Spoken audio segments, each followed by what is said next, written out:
You set off on that adventure not knowing what the outcome was going to be, but you had to remain positive in your thinking. My name is Norman Surplus. I'm mid-40s. I'm proposing to fly this aircraft around the world. It's been about 5 years in the planning. This was after a period of cancer. Coming out the other end of that, I decided to have something different to challenge me, and this is the result.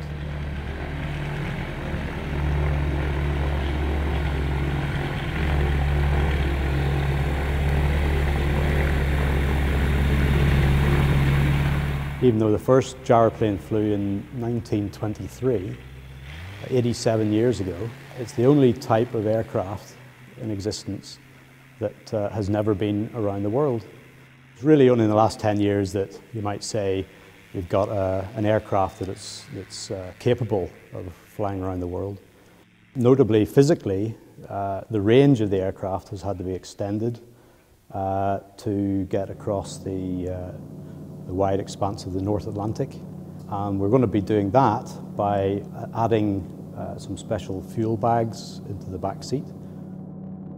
The aircraft could actually fly without any of this cockpit around it.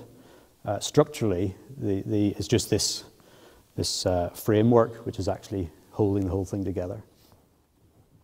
The daily checks and the daily repairs are small things I would be able to do. Anything more major, I would be calling the factory. It's very much a team effort. You are in constant communication, but at the end of the day, it is you sitting there flying a big lump of metal, which has to get you back down on the ground again. So the route in general, we setting off from Larne here in County Antrim, Northern Ireland, across into France, avoiding the Alps, the other side of Italy, through Greece, through to Crete, and then striking over to Egypt. The rules that we fly under, visual flight rules in a gyro, mean that you have to fly visually. You can't fly by instruments, you can't fly at night, and you have to fly within sight of the ground. So by default, you have to be down on the ground every night. Avoiding Iran into Pakistan, straight across India, through Burma, into Thailand, drop down, up Sarawak, through the Philippines. And so it is a series of day trips that the scenery keeps moving underneath, pretty much following the coastline into Alaska, across the Rockies, around the Great Lakes, past Niagara, up the coastline of Hudson Bay. The challenge of finding fuel, finding accommodation, there's still quite a lot of room for adventure on the ground as well as in the air.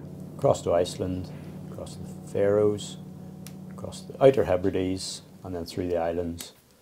If you can do 300 miles in a day as a day trip, well, you just do that, and then the next day you do it again, the next day you do it again, you just carry on.